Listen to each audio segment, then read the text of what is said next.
ॐ श्रौत्रार्हन्ति च निर्गुणैर्महर्षिभिर्हरिवन्तोष्टूयमानोऽप्यगुणो विभुर्विजयतेतराम् पूर्वार्धे कथितास्तुर्यपञ्चमाध्यायवर्तिनः प्रत्यया अथ कथ्यन्ते तृतीयाध्यायगोचराः। नमः सर्वेभ्यः श्रोतृभ्यः। अस्माभिः गतपाठे यद्यत् पठितं तद् एकवारं स्मरामः। वयं वैयाकरणसिद्धान्तकौमुदी इत्याख्यस्य ग्रन्थस्य तत्र उत्तरकृदन्तप्रकरणं पठन्तः स्मः। प्रकरणस्यास्य अस्माकं क्रमे तत्र 15 पाठः गतपाठः प्रवृत्तः। अस्मिन् 15 पाठे सर्वादौ अस्माभिः विगतपाठे आरब्धस्य कर्मणि च येन संस्पर्शात् कर्तुः शरीरसुखमिति सूत्रस्य प्रत्युदाहरणचर्चायां प्रत्युदाहरणान्तरं दृष्टं कर्मणीति किं, तूलिकायाः उत्थानं सुखम्। अन्यत् प्रत्युदाहरणं दृष्टम् अग्निकुण्डस्य सेवनं सुखं, प्रत्युदाहरणे श्वसमासः इति च तत्र उक्तम्। ततः अजेः वीभावस्य विकल्पः दृष्टः वा यौ, अजेः वी वा स्यात् यौ, एवं खलु। तत्र प्रयवणम् इति वीभावपक्षे, वी भावाभावपक्षे प्राजनम् इति उदाहरणं दृष्टम्। प्राजनम् इत्यत्र तु जकारव्यवधानेन अणत्वं न भवति कृत्यचः इत्यनेन।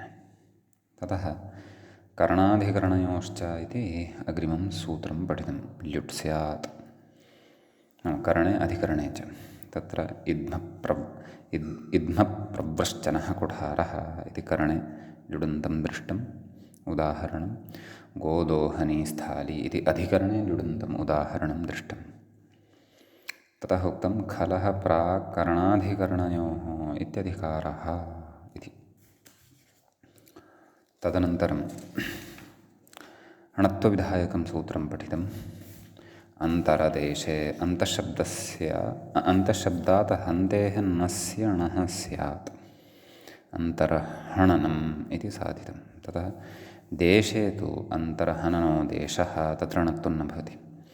अपि च अत्पूर्वस्य इति तत्र अनुवर्तते एव इति कृत्वा प्रघ्नन्ति इति घपूर्वस्य नस्य णत्वं न भवति। तपरः किम् अन्तरद्घानि, अत्र नकारात् पूर्वं दीर्घः आकारः अस्ति इति कृत्वा णत्वं न भवति इति तपरकरणस्य प्रयोजनं भवति।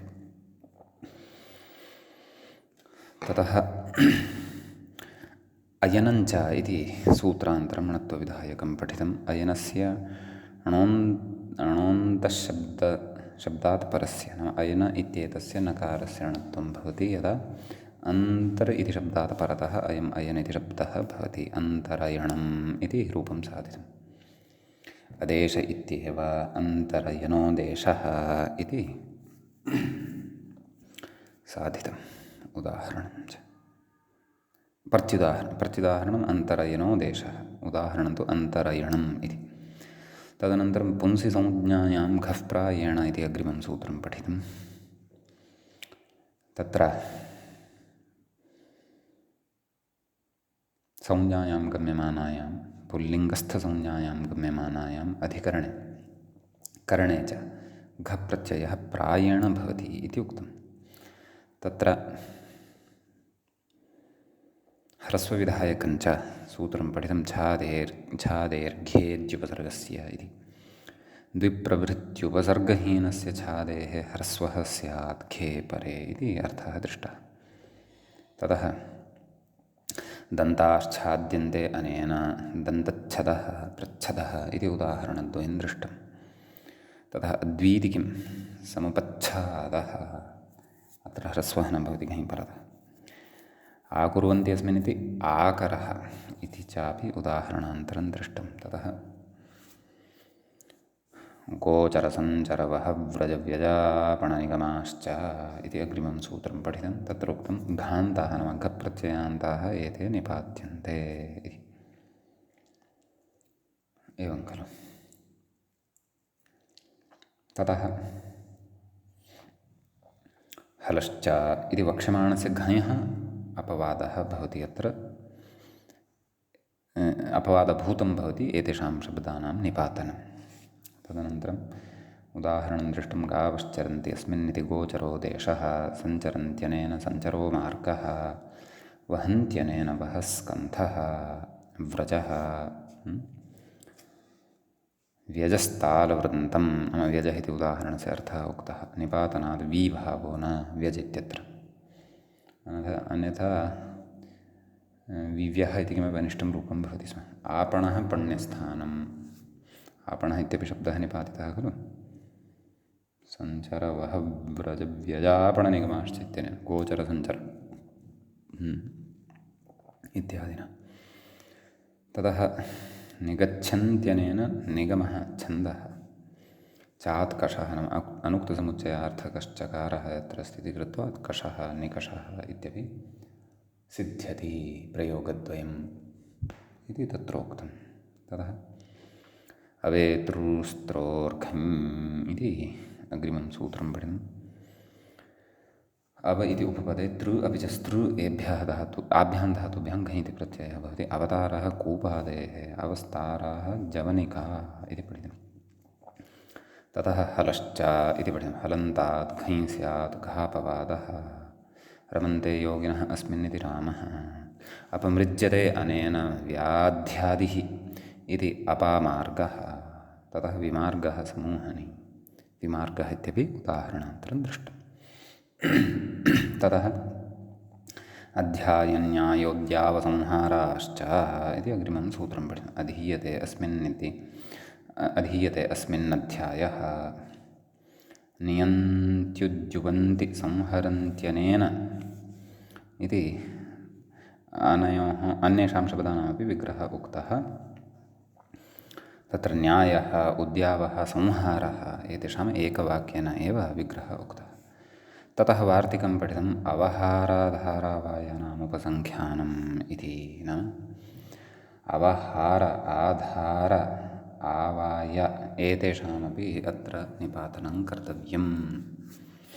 अत्र नाम अध्यायन्यायोद्यावसंहाराश्च इति एतदपेक्षया अध्यायन्यायोद्यावसंहारावहाराधारावायानामुपसङ्ख्यानम् इति सूत्रं कर्तव्यम्। पुनः वदामि अध्यायन्यायोद्यावसंहारावहाराधारावायाश्च एवं सूत्रं वक्तव्यमिति वार्तिककृतः आशयः अस्माभिः पठितः उदाहरणानि च दृष्टानि। एतावत्पर्यन्तम् अस्माभिः सूत्राणि वार्तिकानि च पठितानि। गतपाठस्य अन्ते व्याख्यायाः पङ्क्तयः इत्थम् आसन्। घापवाद इति पुंसि संज्ञायाम् इति विहितस्य घस्यापवाद इत्यर्थः। हलश्च स्पष्टम् अध्याय अधिपूर्वक इङ् निपूर्वक इण उत्पूर्वकः युधातुः सम्पूर्वको ह्रिय एते घञन्ताः निपात्यन्ते। पुंसि संज्ञायामिति घापवादः अवहारेति अवहारः आधारः आवायः येषां घञन्तानां निपातनस्योपसङ्ख्यानमित्यर्थः इति एतावत्पर्यन्तं वयं गते पाठे व्याख्याभागं पठितवन्तः। अयम् अस्माकं क्रमे पञ्चदशः पाठः उत्तरकृदन्तप्रकरणस्यास्य प्रवृत्तः अभूत्। अधुना तावत् अस्माकं क्रमे तत्र षोडशः पाठः अस्य उत्तरकृदन्तप्रकरणस्यास्य आरब्धः भवति। तत्र षोडशे अस्मिन् पाठे अग्रिमं सूत्रम् अस्माभिः यत् पठनीयं वर्तते तत् सूत्रं मूले व्याख्यायां चापि इत्थं दृश्यते। तत्र उदङ्कोनुदके इत्यस्ति। तत्र उदङ्कः इति प्रथमान्तं पदं भवति, अनुदके इति सप्तम्यन्तं भवति। न उदकम् अनुदकं तस्मिन् अनुदके। एवं विग्रहः। व्याख्याता कथयति घस्यापवादः। मूले कथयति उत्पूर्वादञ्चतेः घञ् स्यात् न तूदके, नाम उदके अर्थे तु न भवति इति भावः। अग्रे व्याख्याता कथयति घृतोदकम् इति मूले पश्यामः। घृतम् उदच्यते उद्ध्रीयते अस्मिन् इति घृतोदकं चर्ममयं भाण्डम् इत्युच्यते। घृतम् उदच्यते उद्ध्रीयते अस्मिन्, एवं खलु। तर्हि घृत इति उपपदात् अञ्च इति धातोः उद, तत्र घृतस्य उदकम् इति वक्तव्यं वा इति। परन्तु किं विग्रहः कथं कृतः? घृतम् उदच्यते उद्ध्रीयते अस्मिन्। आं तथा चेत् तर्हि घृत इति उपपदे सति उत्पूर्वकात् अञ्च धातोः घञ् इति प्रत्ययः। एवं खलु। घञ् स्यात् न तु उदके। उदकार्थः तत्र नापेक्षितः। तत्र कथयति उद्ध्रीयते अस्मिन् इति घृतोदकं चर्ममयं। तर्हि उदक इति घृत उदक इत्येतस्मात् क्षन्तव्यः घृत अञ्च इत्येतस्मात् तत्र घ इति प्रत्ययः कुत्वं भवति। कुत्वात् तत्र चयोः गृह्णीतो इति वा उद अङ्क उदङ्क। घृतस्य उदकं घृतं घृत उदङ्क इत्यवस्थायां गुणः भवति घृतोदङ्कः। घृतोदङ्कश्चर्ममयभाण्डं। चर्ममयं यद् चर्ममयः यः भाण्डविशेषः भवति, पात्रविशेषः भवति, सः घृतोदङ्कः इत्युच्यते इति भावः। व्याख्याता तदेव कथयति चयोः कुघ्ण्यतोः इति कुत्वं। मूले कथयति अनुदके किं घृतोदञ्चनः एवं खलु। उदकोञ्चनः उदकोदञ्चनः इति उदञ्चनः इति। अत्र तर्हि घप्रत्ययः नास्ति, अत्र ल्युट् अस्ति। परन्तु अत्र उदकार्थः नास्ति। उदकं नाम जलम्। उदकार्थः अत्र नास्ति, अतः घप्रत्ययोऽपि अत्र न जातः इति भावः इत्यस्ति। ततः अग्रिमं सूत्रं पठामः। अस्मिन् सूत्रे अयमेव विशेषः आसीत्। सूत्रं भवति अग्रे जालमानायः इति। तत्र जालम् इति प्रथमाविभक्तेः एकवचनान्तं भवति। आनायः इति अपि प्रथमाविभक्तेः एकवचनान्तं भवति। एवं खलु। तर्हि तत्र कोऽर्थः सूत्रस्य व्याख्यातस्य जालं वाच्यं चेत् आनाय इति घञन्तमित्यर्थः। एवं खलु। अत्रापि प्रकृते इदं निपातनमेव वर्तते। तत्र मूले कथयति आनीयन्ते मत्स्यादयः अनेन इति आनायः। तर्हि आङ्गुसलपूर्वादनी धातोः प्रकृते तद् घञ् प्रकृते निपात्यते।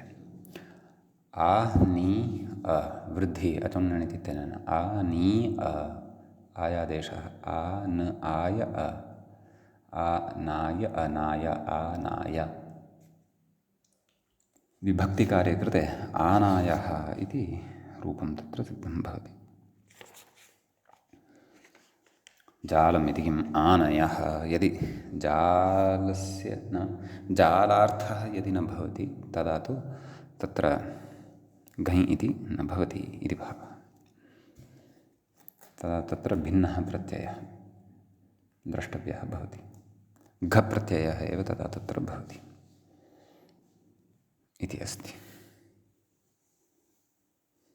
इति एतावान् विशेषः जालमानायः इति सूत्रे भवति। इदानीम् अग्रिमं सूत्रं वयं पठामः। अग्रे सूत्रं भवति खनो घच इति। तत्र खनः इति पञ्चम्यन्तं भवति, घ इति प्रथमान्तं भवति, च इति अव्ययपदं भवति। करणाधिकरणयोश्च इत्यतः करणाधिकरणयोः इति अनुवर्तते। किञ्च चकारग्रहणसामर्थ्यात् घञः अपि अत्र लाभः भवति। लाभः नाम प्राप्तिः। व्याख्याता कथयति घ इति लुप्तप्रथमाकम्। अस्तु, ततः सूत्रार्थं कथयति खनो घञ् स्यात् घश्चेत्यर्थः। नाम खन् इत्येतस्मात् घञ् इति प्रत्ययोऽपि भवति, घः इत्यपि प्रत्ययः भवत्येव इति भावः। मूले तु उक्तं चाद् घञ् तावदेव। कथयति अग्रे नन्वत्र घित्करणं व्यर्थम्। एवं खलु? घ इत्येतस्य खनो घच इत्यत्र घित्करणं कुतः क्रियमाणमस्ति? कथयति चजोरभावेन कुत्वस्य अप्रसक्तेरित्याशङ्क्य आह। एवं खलु? यतः खन् इत्यत्र तु चवर्गः अन्ते नास्ति, न चकारः नास्ति, चजोः कुभिण्यतो, अपि च जकारोऽपि नास्ति। न च चकारः वर्तते न च वर्तते जकारः। तर्हि कुत्वं कस्य स्थाने कर्तव्यं? तथा चेत् घित्करणं कुतः? अतः कथयति, किं कथयति? घित्करणमिति भजेर्भग इति क्षन्तव्यं, मूले पठामः। घित्करणम् अन्यतो अपि अयम् इति ज्ञापनार्थम् इति भावः। नाम घित्करणेन ज्ञाप्यते यत् अयं केभ्यश्चित् अन्येभ्यः तादृशेभ्यः धातुभ्यः अपि भवति येषाम् अन्ते चकारः जकारः वा भवति। ततः चयोः कुभिण्यतोः इत्यनेन सूत्रेण तत्र कुत्वव्यवस्था क्रियते। किं तद् क्षेत्रम् इति चेत् भजेर्भग इति मूले दृश्यते खलु। तेन भजेः भगः पदं। व्याख्याता कथयति भज्यते इति कर्मणि घः खलु। तर्हि भज अतः इदानीं परतः घित् प्रत्ययः लभ्यते इति कृत्वा चयोः कुभिण्यतोः इत्यनेन जकारस्य गकारः भवति। अतः भगः इति तत्र सिद्ध्यति। मूले कथयति कर्णे घः इति। भज्यते भगः पदं। ततः पदम् इति पृथक् उदाहरणं सत्यं भगः एतदनन्तरं मूले पूर्णविरामः स्थापनीयः। भगम् इति तु उदाहरणं, पदम् इति तु उदाहरणं पृथगेव अस्ति इति भावः। पदं पद्यते गम्यते अनेन इति विग्रहः कस्य? पदम् इत्येतस्य इति अस्ति। ततः कथयति कर्णे घः। नाम अत्र उभयत्रापि कर्णे घः भवति खलु। तेन भजेः भगः पदमित्यत्र प्रायः कर्णे घः इति चिन्तयामि। अस्तु, खलसञ्चये इत्यस्ति। खल इति धातुः सञ्चयार्थकः भवति। तत्र व्याख्यात्रा उच्यते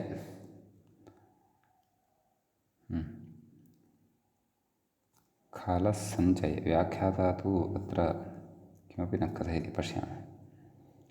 अधिकरणे घः खलः इत्यादि इति अस्ति। व्याख्याता कथयति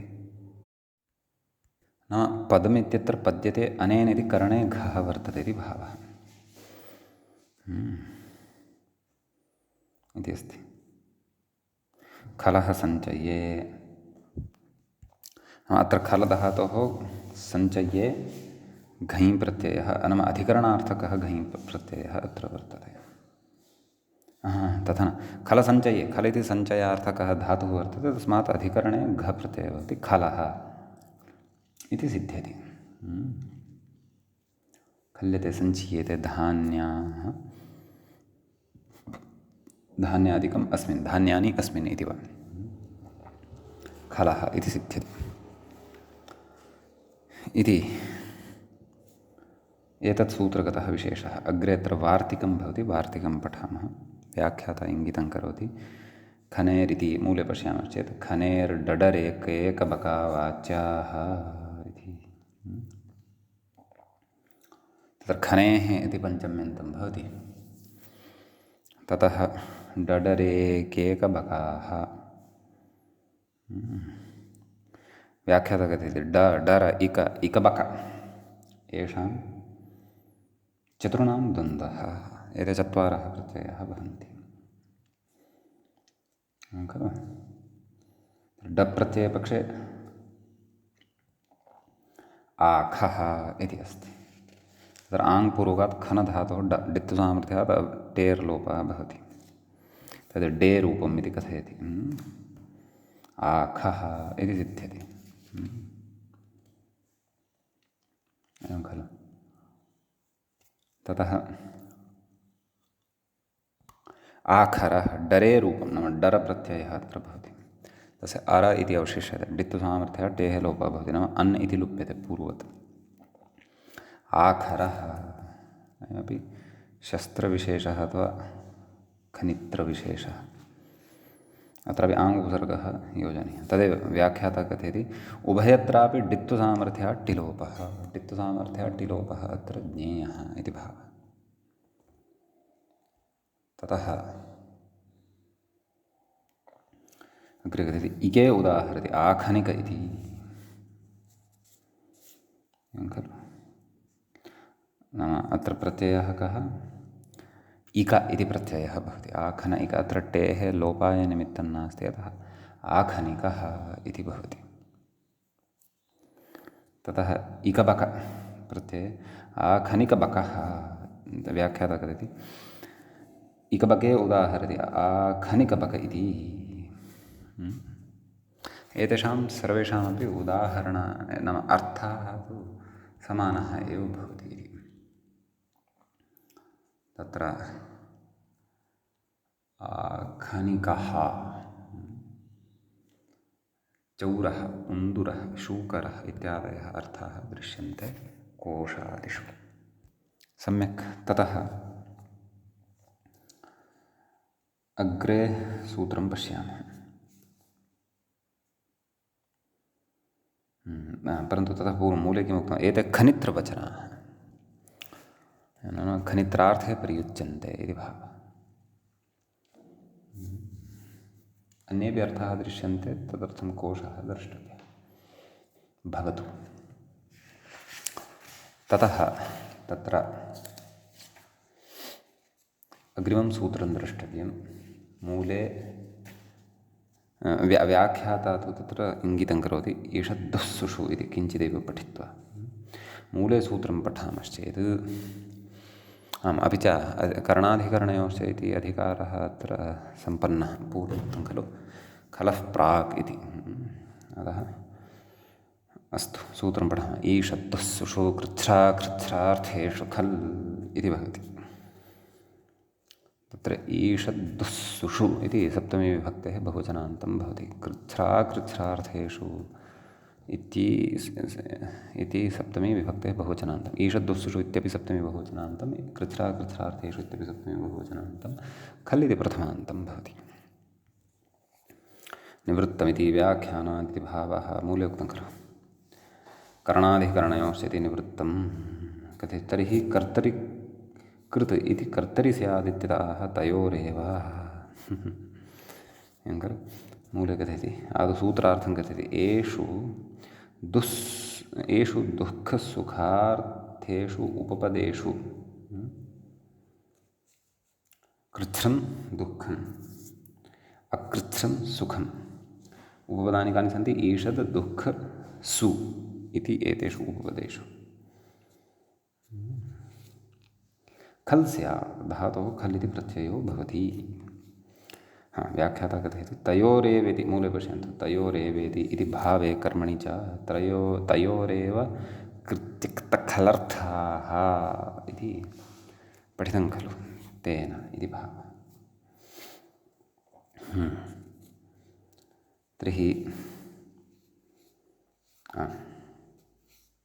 इति भावे कर्मणि च इति मूले उक्तम्। अस्तु व्याख्याता कथयति इह दुरिति कृच्छार्थे एव अन्वेति अकृच्छ्रार्थे तु ईषदिति सु इति च अन्वेति योग्यता बलात् नाम अनयोः द्वयोः योग्यता बलकारणं नाम उपसर्गयोः अर्थप्रकटनाय काचित् योग्यता भवति तद्योग्यता बलात् इति भावः। एवं खलु ततः तदेतदाह कृच्छ्रे दुष्कर इत्यादिना कृच्छ्रे नाम कृच्छ्रे उदाहरणमुच्यते इति भावः। दुष्करः कटो भवता भवतेति कथयति न लोक इति षष्ठीनिषेधात् कर्तरि तृतीया दुष्करः कटः भवता। तर्हि अत्र दुर् इति उपपदत्वात् कृ इति धातोः खलु कृ धातुः भवति तस्मात् तत्र खल् इति प्रत्ययः भवति। अतः दुर् अथवा दुस् अपि शक्यते। दुस् कृ खल् ख इत्यस्य अ इति अवशिष्यते। ततः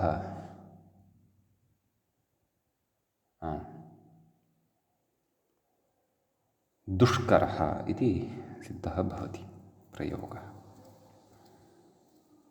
दुष्करः कटो भवता षत्वं सकारस्य षत्वं भवति तुस् इत्येतस्य इदुत्पदस्य च प्रत्ययस्य इत्यनेन इति चिन्तयामि। कवर्गपरकत्वमस्ति एव खलु। सम्यक् इति कृच्छ्रे नाम दुःखे उदाहृतं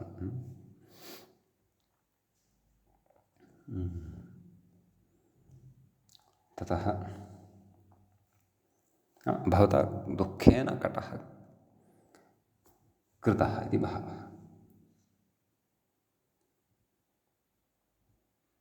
इति वा अथवा किमुक्तं न लोका इति षष्ठीनिर्देशात् कर्तरि तृतीया नाम भवता इति सत्यं तथैव अर्थः अवगन्तुं शक्यते। नाम भवतः सकाशात् कटस्य निर्माणं कष्टकरं वर्तते न शक्यते इति भावः। अकृच्छ्रे भवता ईषत्करः ईषदत्र सुखार्थे वर्तते। तत्र ईषदिति उपपदे कृ धातोः खल् खलः अवशिष्यते। धातोः गुणः सार्वधातुकार्धातुक इत्यनेन भवति रपरस्सन् ईषत्करः इति सिद्ध्यति। ततः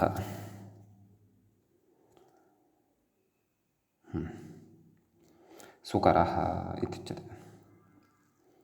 सु इति उपपदे सति कृ धातोः खल् सुकरः तदेव अत्र सु इति उपपदे सति कृ खल् गुणः भवति। खलि तु भवन्तः जानन्ति एव खकारस्य लकारस्य चापि तत्र सर्वत्र इतसंज्ञत्वात् लोपः अवगन्तव्यः। व्याख्याता कथयति कृच्छ्रेत्यादिकम् ईषत्कार्यम् अल्पमित्यर्थः। तत्र चेत् कृ धातोः अण्यत् एव भवति इति भावः। ईषत्कार्यम् अल्पं तत्र कृच्छ्रात्यर्थः न भवति इति विशेषः। अस्तु अग्रे अत्र वार्तिकं वर्तते। वार्तिकम् इदानीं पठामः। निमीति मूले पश्यामः चेत् निमिमीर्यां खलचोरात्वन्नेति वाच्यम् इत्यस्ति। तत्र मीनादिविनोदीयान्यपि च इति अपि च विभाषा दीयते इत्यनेन यत् प्राप्तम् आत्तं तस्य निषेधः एतेन वार्तिकेन उच्यते। व्याख्याता सूत्रार्थः उच्यमानः अस्ति एव निपूर्वो मीनातिः लीङ् येषाम् इत्यर्थः। मीनादि मिनोति दीङान्यपि च भाषादीयतेः इति प्राप्तमात्वं खलचोर्निषिध्यते नाम खलिपरतः अचि च परतः। खलि उदाहरति ईषन्निमय इति। तर्हि तत्र ईषद् इति उपपदात् एवं खलु मी धातोः खल् प्रत्ययः तस्य अ इति अवशिष्यते। प्राप्तम् आत्वं प्रकृतवार्तिकेन निषिध्यते, अतः गुणः भवति, अयादेशः भवति। ईषत् तत्र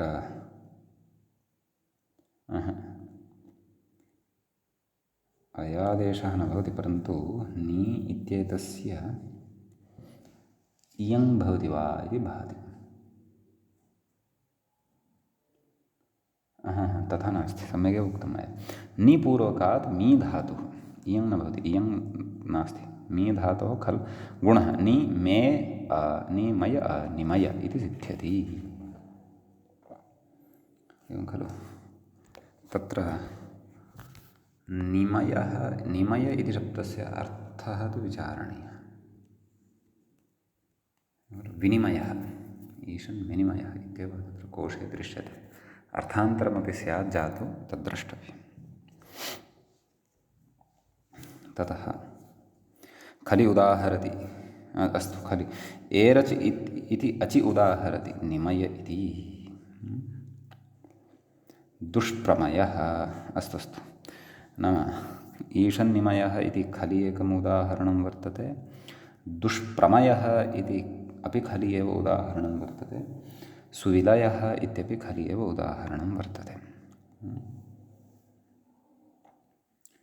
निमि मी नी पूर्वकत् मी इत्येतस्य मिनातेः उदाहरणं वर्तते।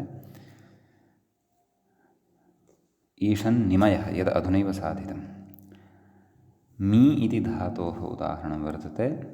दुष्प्रमयः तत्र दुष् उपपदे सति दुस् इति उपपदे सति प्र इति उपसर्गपूर्वकात् मी धातोः खल् तस्य अवशिष्यते। धातोः गुणः अयादेशश्च। दुष्प्रमयः। ततः सुविलयः, अत्र सु उपपदे सति वि इति धातोः वि इति उपसर्गे सति वि इति उपसर्गपूर्वकात् ली धातोः तत्र खल् सुविलयः इति भवति। अचितु निमयः मयः लयः इति तदेव तत्र व्याख्यातरा उक्तम्। एरच् इत्यचि उदाहरति निमय इत्यादि इत्यादिना त्रीणि अपि उदाहरणानि यानि मूले उदाहृतानि सन्ति तानि अत्र भवन्ति। अर्थे भेदः भवति। एवं खलु तत्र कृच्छ्रार्थार्थः यदि अपेक्षितः तदा तत्र ईषद् दुः अथवा सु एते उपपदभूताः अपेक्षिताः। ये च ईषन्निमयः दुष्प्रमयः सुविलयः इति रूपत्रये दृष्टम्। कृच्छ्रार्थार्थः यदि नापेक्षितः तदा तु तत्र ईषदादयः उपपदभूताः नापेक्षिताः। नियः मयः लयः तत्र अज एव अदन्तलक्षणः अज एव एरच् इत्यनेन भवति इति भावः। एदन्तलक्षणं नैव इदन्तलक्षणम् अच् इकारान्तात् धातोः अच् स्यात् इति एरच् इत्यनेन खलु उच्यते। सः अच् भवति इति भावः। सम्यक् इति अयम् एतावान् विशेषः अत्र सूत्रे भवति। इदानीम् अग्रिमं सूत्रं पठामः। व्याख्याता इङ्गितं करोति उपसर्गात् खल्वघयोः। मूले सूत्रं पश्यामश्चेत् सूत्रं भवति उपसर्गात् खल्वघयोः। अच्छा, एतावदेव अस्ति सूत्रं। व्याख्यायामपि समग्रमेव सूत्रमस्ति। उपसर्गात् खल्वघयोः मूलेपि इदमेव। अस्तु पठामः, पश्यामः। उपसर्गात् इति पञ्चम्यन्तं भवति। ततः उपसर्गात् खल्घयोः इति खलु, खल्वघयोः इति नास्ति। उपसर्गात् खल्घयोः इति सूत्रमस्ति। अस्तु अस्तु। साप्तमिकमिदं सूत्रं भवति। उपसर्गात् इति पञ्चम्यन्तं भवति। खल्घयोः इति सप्तमी विभक्तिः द्विवचनान्तं भवति। खल् च घञ् च खल् घञौ तयोः खल् घयोः एवं विग्रहः अत्र ज्ञातव्यः। ततः तत्र अर्थः कर्तव्यः अस्ति चेत् तर्हि किमत्र अनुवर्तते इत्यपि विचारणीयं। व्याख्याता कथयति लभेर्नुमिति लभेश्च इत्यतः इदितो नुम् इत्यतस्तदनुवृत्तेरिति भावः। मूले सूत्रार्थं पश्यामि। उपसर्गादेव लभेः नुं स्यात् कदा खल् परतः भवति अपि च घञ् परतः यदा भवति तदा। ईषत् प्रलम्भः तर्हि ईषत् इति उपपदे सति प्र इति उपसर्गपूर्वकात् लभधातोः खल् नुं भवति। तस्य अनुस्वारः परसवर्णत्वात् पुनः मकारः एव लभ्यते। ईषत् प्रलम्भः इति सिद्ध्यति। ततः दुष्प्रलम्भः इति च अग्रिमं रूपम् अत्र भवति। तत्र दुष्पूर्वकात् प्र इति उपसर्गपूर्वकात् दुस् इति उपपदे प्र इति उपसर्गपूर्वकात् लभधातोः खल् केन ईषद्दुस्सुषु वृक्षार्थेषु खल् इत्यनेन अपि च प्रकृतसूत्रेण उपसर्गात् खल् घयोः नुं भवति पूर्वदेव। सु इति उपपदे सति प्र उपसर्गपूर्वकात् लभधातोः खलि प्रकृतसूत्रेण नुमः उदाहरणमग्रे सुप्रलम्भः इति प्रदत्तं वर्तते। एवं खलु।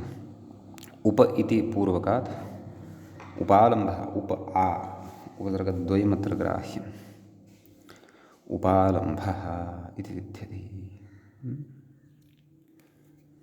तत्र मूले उच्यते उपालम्भः अस्तु उपसर्गात् किम् ईषल्लभः लाभः नाम उपसर्गः यदि नास्ति तदा तु तत्र नुं न भवति इति भावः। ईषद् विषये इदम् उदाहृतम् इति चेत् ईषल्लभः ततः दुर्लभः इति अपि साधनीयं सुलभः इत्यपि साधनीयं। घञः पक्षे तु लाभः इति उदाहृतम् खलु। परन्तु खल् घयोः इति उक्तं खलु। तर्हि घञः पक्षे उदाहरणानि वक्तव्यानि खलु। परन्तु लाभ इति तु नाम खल् घयोः इत्युच्यते तर्हि घञ् परतः नुमः उदाहरणानि अपि इमानि एव सम्भवन्ति वा इति द्रष्टव्यम्। अतः काशिका सकृदत्र द्रष्टव्या। उपसर्गात् खल्वघयोः तत्र काशिकायां पृथक्कृत्य उदाहरणानि घञ् परतः नुमः अपि उदाहरणानि स्पष्टं प्रदत्तानि सन्ति। घञ् तत्र कथयति घञ् प्रलम्भः विप्रलम्भः। इतोपि तत्र अतिरिक्तः विचारोपि अस्ति। सिद्धे सत्य आरम्भः नियमार्थः उपसर्गादेव लभेः खल्व घयोः परतः नुमागमः भवति नान्यत्र ईषल्लभः लाभो वर्तते। अस्तु इति घञ् परतः अपि नुमयुक्तानि उदाहरणानि भवन्ति। तानि काशिकायाम् अस्माभिः दृष्टानि भवतु।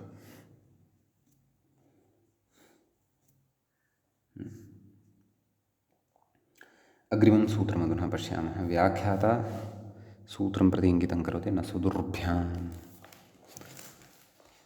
मूले सूत्रं पश्यामश्चेत् न सुदुर्भ्यां केवलाभ्याम् इति अस्ति। तत्र साक्षात् अग्रिममेव सूत्रं भवति सप्तमाध्याये। अर्थात् उपसर्गात् खल्वघयोः इति सूत्रसमनन्तरमेव सूत्रं भवति इत्यर्थः। तत्र उच्यते उपसर्गान्तररहिताभ्याम् अत्रापि इदितो नुं धातोः इत्यतः नुं धातोः इति अनुवर्तते। लभेश्च इत्यतः लभेः इत्यनुवर्तते। उपसर्गात् खल् घयोः इत्यतः खल् घयोः इत्यस्य अनुवर्तनं भवति। व्याख्याता कथयति केवलाभ्याम् इत्येतद् व्याचष्टे उपसर्गान्तरेति मूले पश्यन्तु। उपसर्गान्तररहिताभ्यां सुदुर्भ्यां लभेर्नुं न स्यात् खलु घयोः। एवं खलु नाम तत्र खलि परतः घञ्च परतः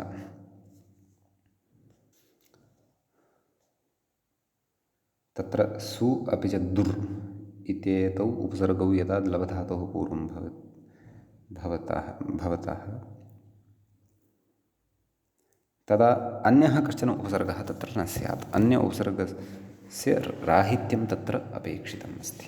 तदा धातोः नुं न भवति। तद् उदाहरणेन स्फुटीभविष्यति। किमस्ति उदाहरणम् इति चेत् सुलभम्। अत्र सु इति एकमेव अस्ति। अतः लभधातोः खचि नुं न भवति। न सुदुर्भ्यां केवलाभ्यां, केवलः तत्र सु अथवा दुर् इति उपसर्गः वर्तते, तदा नुं न इति भावः।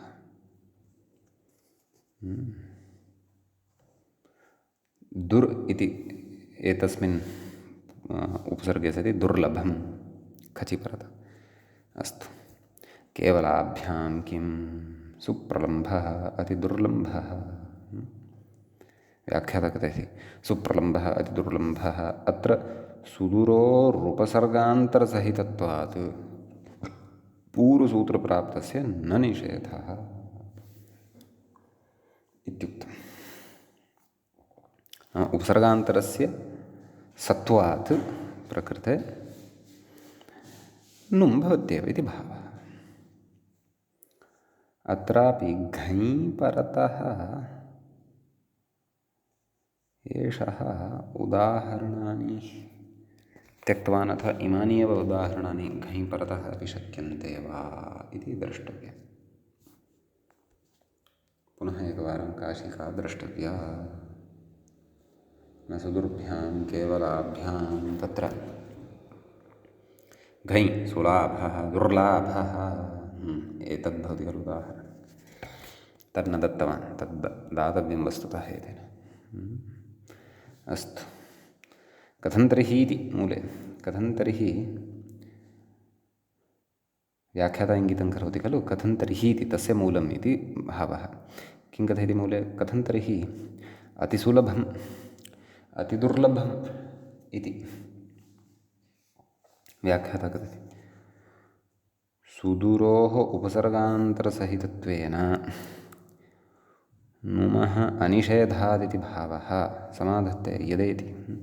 यदा स्वती कर्मप्रवचनीयं तदा भविष्यति एवं स्वतीपूजायाम् एवं खलु। यदा पूजार्थकौ इमं कर्मप्रवचनीयौ तदा उपसर्गत्वाभावात् कर्मप्रवचनीयसंज्ञायाम् उपसर्गसंज्ञायाः बाधात् न सुदूरोरुपसर्गसहितत्वं सम्यक्। तदा तत्र सु अपि च दुर् अनयोः उपसर्गत्वमेव नास्ति। तर्हि उपसर्गत्वमपि कथम्? उपसर्गसहितत्वमपि न भवति। अतो निषेधो भविष्यति इति भावः। तर्हि केवलं तत्र सुर् अपि च दुर् लभ्येते। नाम सु अति अनयोः तत्र उपसर्गत्वं नास्ति, कर्मप्रयोजनीयत्वम् अस्ति। अतः तत्र उपसर्गद्वयं नास्ति। सु दुर् इति एकः उपसर्गः एव भवति इति कृत्वा तत्र उपसर्गसहितत्वं नास्ति इति कृत्वा निषेधः प्रवर्तते एव। नाम नुं न भवति इति भावः। कथयति सोः पूजार्थतया उपसर्गत्वाभावात् पूर्वसूत्रान् न तत्र प्राप्तिरिति बोध्यम् इति भावः। सम्यक् तदेव उक्तं मूले। यदा स्वती कर्मप्रवचनीयौ तदा भविष्यति इति भावः। सम्यक् इति एतावत्पर्यन्तं खल्विधायकम् एकं सूत्रमस्माभिः पठितं। ततः मध्ये नुमः चर्चा काचित् कृता। इदानीम् अग्रिमं सूत्रमस्माभिः पठनीयं वर्तते। व्याख्याता इङ्गितं करोति कर्तृकर्मणोश्च। मूले पश्यामश्चेत् कर्तृकर्मणोश्च भूक्रियोः इति 27-तमं सूत्रं भवति।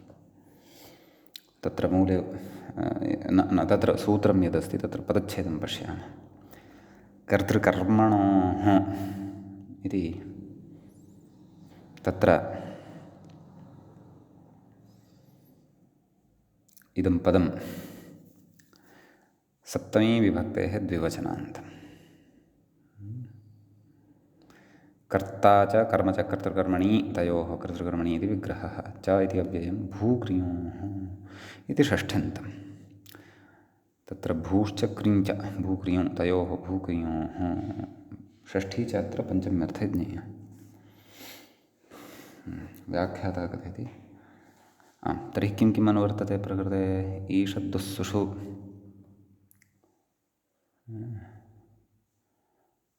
नाम तत्र एकक्षणम् ईषद्दुःसुषु कृच्छ्रार्थार्थेषु खलित्यतः खलित्यनुवर्तते धातोः प्रत्ययः परश्च इति च अनुवर्तते।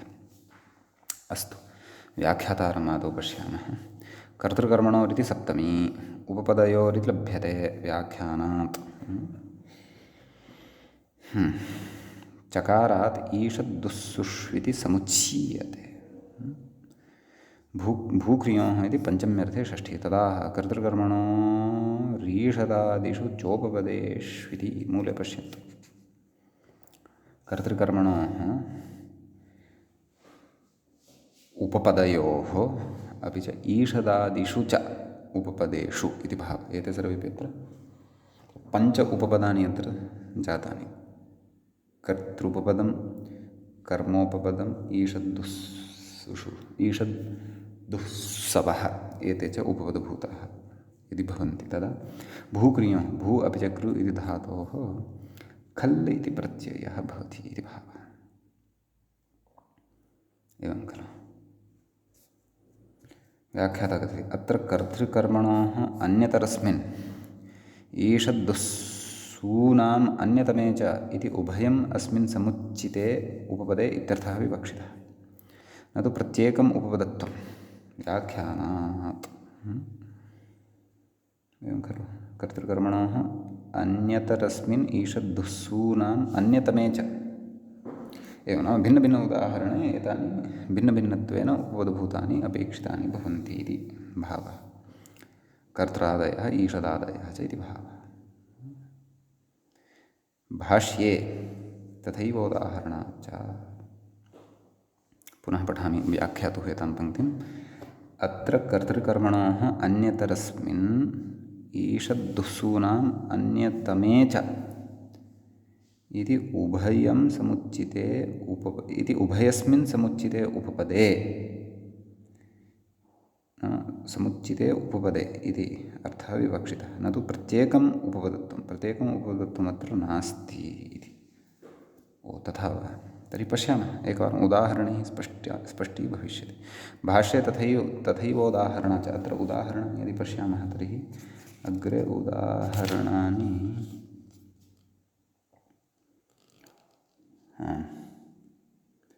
अनाढ्येन आढ्येन दुःखेन भूयते दुराढ्यं भवन् ईषदाढ्यं भवन् स्वाढ्यं भवन् ईषदाढ्यङ्करः दुराढ्यङ्करः स्वाढ्यङ्करः इत्यर्थयोः किम् आढ्येन सुभूयते। अस्तु पश्यामः उदाहरणानि पश्यामः। अग्रे उच्यते नेष्यते इति यथासङ्ख्यं नेष्यते कथयति नाम कर्तृकर्मणोः अपि च भूक्रियोः अनयोः यथासङ्ख्यत्वं नास्ति इति भावः। अनयोः पदयोः तदेव कथयति भूक्रियोः कर्तृकर्मणोः इत्यस्य न यथासङ्ख्यम् इत्यर्थः कथयति ननु कर्तृकर्मणोः अस्य ईषदादीनाम् अन्यतमस्य च उपपदस्य प्रयोगसन्निपाते कथं पौर्वापर्यम् इत्यतः आह कर्तृकर्मणि चेत्यादि मूले पश्यन्तु कर्तृकर्मणि च धातोः अव्यवधानेन प्रयोज्ये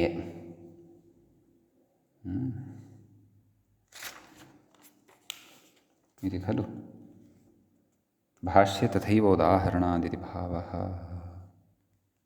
नाम प्रकृते कर्ता अपि च कर्म यद्वर्तते तद्धातोः अव्यवधानत्वेन तत्र स्यात् इति भावः।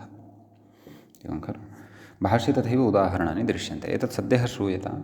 उदाहरणानि दृष्ट्वा अत्र पूर्णतया स्पष्टता भविष्यति। अग्रे अत्र वार्तिकमस्ति। च्व्यर्थयोरिति मूले पश्यन्तु। ततः पूर्वं किमुक्तं मूले? कर्तृकर्मणि च धातोः अव्यवधानेन प्रयोज्ये ईषदादयस्तु ततः प्राक्। ईषदादयः ये भवन्ति ते ततः प्राक् धातोः प्राक् प्रयुज्यन्ते। अपि च कर्तृकर्मणि तु धातोः अव्यवधानेन प्रयोज्य नाम अव्यवहिततया एव अनयोः प्रयोगः भविष्यति इति भावः। भाष्ये तथैव उदाहरणं दृश्यते इति कृत्वा अस्तु। तर्हि तत्र च्व्यर्थयोरिति मूले वार्तिकं द्रष्टव्यं। कर्तृकर्मणोश्च्व्यर्थयोरिति वाच्यम् इत्यस्ति। कर्तृकर्मणोः इति सप्तमीद्विवचनान्तं च्व्यर्थयोः इति तस्य विशेषणं भवति। इति अव्ययं वाच्यम् इति प्रथमान्तं। व्याख्याता कथयति अभूततद्भावे इत्यर्थः। नाम प्रकृते च्यर्थः नाम कः? अभूततद्भावः प्रसिद्धः अस्ति च्यर्थः। अतः अभूततद्भावे सति एषा व्यवस्था अवगन्तव्या इति भावः। एवं खलु? तर्हि भूयते इति कथयति व्याख्याता। मूले पश्यामः। अनाढ्येन आढ्येन दुःखेन भूयते।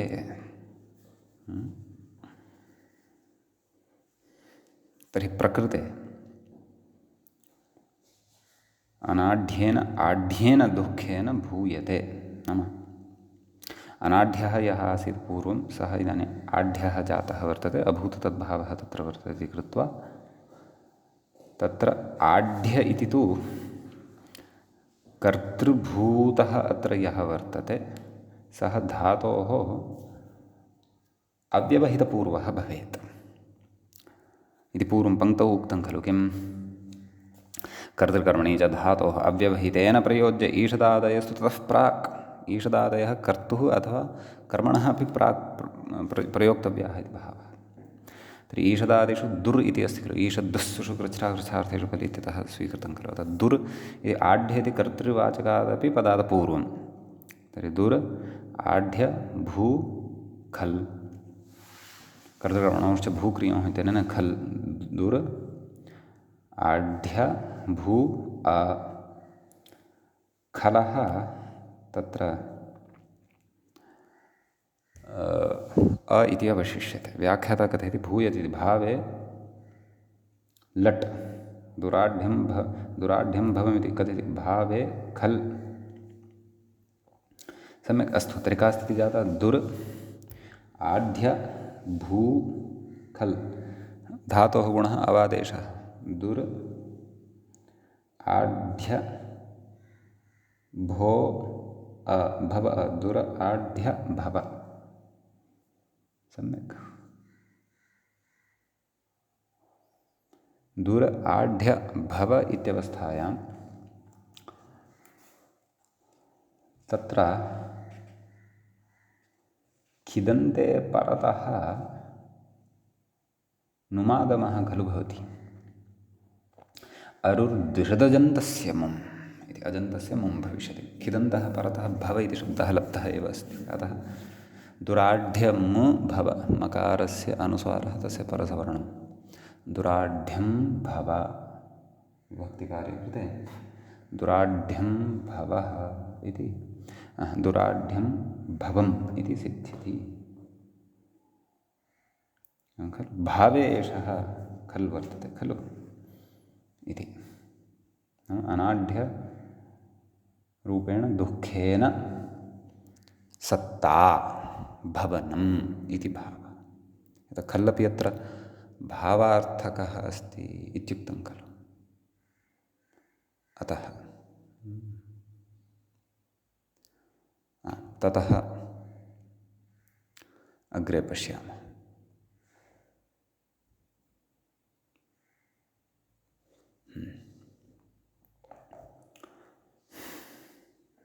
तदेव व्याख्याता किं कथयन् अस्ति। अत्राढ्यस्य दुरूपपदस्य भूधातोः प्राग् अव्यवधानेन प्रयोगः। तत्र आढ्यस्य दुरूपपदस्य भूधातोः प्राक् दुरस्तु ततः प्राक् इति मूले यत् पङ्क्तिद्वयमुक्तं तत् पङ्क्तिद्वयस्य अयमाशयः स्पष्टीकृतः। अधुना तत्र उक्तं पङ्क्तिद्वयमपि स्फुटतां गतम्।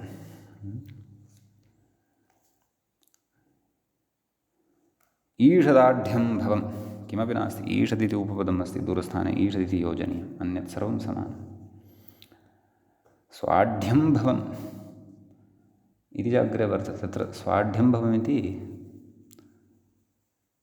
तत्र अव्यस्तं दृश्यते वस्तुतः, एकमेव पदं तत्र, अतः स्वाढ्यं भवं, स्वाढ्यमिति पृथक् भवमिति पृथक् इति नास्ति। ईषदाढ्यं करः इति कृधातोः योगे अधुना अस्ति।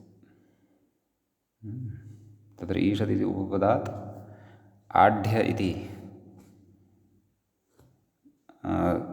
तत्र कर्तृभूतात् पूर्वपदात् कृधातोः खल् ईषदाढ्यङ्करः अरुद्विषदन्तस्य मम इति सर्वं पूर्वतः अवगन्तव्यम्।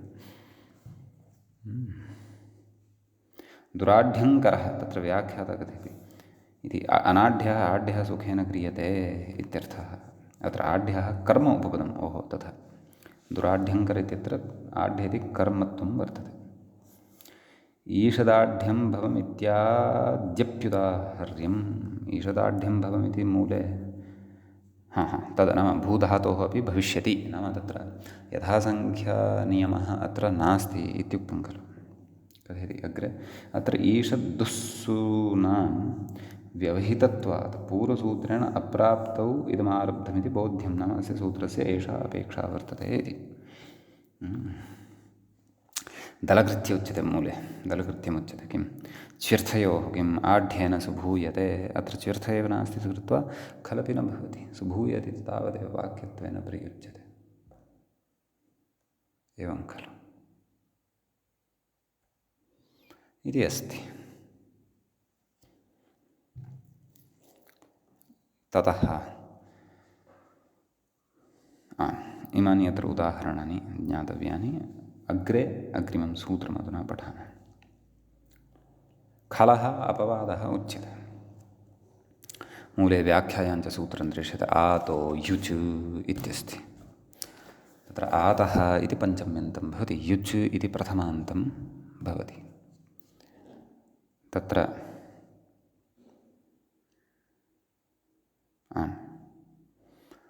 ईषद्दुःसुषु कृच्छ्रार्थेषु खल् इत्यतः ईषद्दुःसुषु इत्यनुवर्तते, अपि च कृच्छ्रार्थेषु इत्यपि आयाति, खल् इति नायाति, यतः युचः आरम्भसामर्थ्यात् तस्य बाधः निवृत्तिः जायते, धातोः प्रत्ययः परश्च इति अधिकारः लभ्यन्ते। मूले उक्तं खलोपवादः, व्याख्याता कथयति आदौ युच् कर्तृकर्मणोरिति नानुवर्तते अस्वरितत्वात् इति। तत्र स्वरितत्वं नास्ति, येन स्वरितेनाधिकारः इति वक्तव्यम्, एवं खलु। अतः तयोः अनुवर्तनं नास्ति। सूत्रार्थं कथयति ईषदादिषु कृच्छ्रार्थेषु उपपदेषु आदन्ताधातोः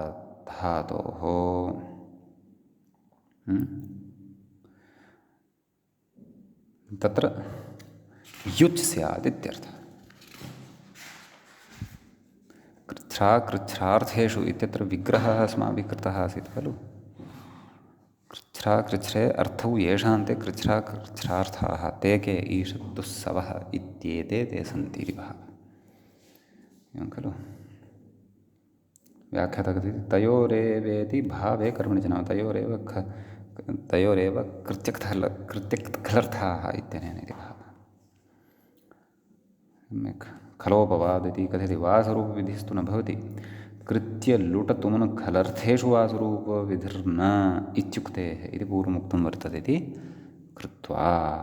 सम्यक्। ईषत्पानः सोमो भवता दुष्पानः इत्यस्ति, कथयति इदुतुपदः इति शः, इदुतुपदस्य च आवृत्तेः इत्यनेन षत्प्रत्ययः भवति, अतः ईषदिति उपपदे सति तत्र आदन्तात् पाधातोः अयं युच् अस्य अनादेशः ईषत्पानः सोमो भवतः एवं खलु इति अत्र उदाहरणं द्रष्टव्यम् एवं खलु ततः दुष्पानः सुपानः ईषत्पानः सोमो भवतः दुष्पानः इति च वर्तते अस्तु तदेव अत्र ईषत्पानः इत्यत्र अकृच्छ्रार्थः वर्तते अर्थः दुष्पानः इत्यत्र कृच्छ्रार्थः वर्तते नाम सोमस्य पानं भवतः कृते कष्टकरम् अस्ति ईषत्पानः नाम भवान् किञ्चिदिव पातुं शक्नुयात् अथवा ईषत् तत्र ईषत् नाम किञ्चिदर्थे ग्राह्यं सम्यक् दुष्पानः अत्रापि तथैव नाम आदन्तः धातुः भवति दुस् इति उपपदं भवति अतः युच् भवति स अनादेशः भवति दुष्पान इति सिद्ध्यति अत्र वार्तिकमस्ति तद्वार्तिकं तु वयम् अग्रिमे पाठे पठिष्यामः अद्यतनः पाठः अत्रैव उपसंह्रियते मङ्गलं कुर्मः श्रौत्रार्हन्ति च नैर्गुण्यैर्महर्षिभिरहर्दिवन्तोष्टूयमानोऽप्यगुणो विभुर्विजयते तरां पूर्वार्थे कथितास्तुल्यपञ्चमाध्यायवर्तिनः प्रत्यया अथ कथ्यन्ते तृतीयाध्यायगोचराः एवञ्च उत्तरवृत्तन्तप्रकरणस्यास्य अस्माकं क्रमे एषः षोडशः पाठः सम्पन्नताङ्गतः नमः सर्वेभ्यः श्रोतृभ्यः भवेभ्यः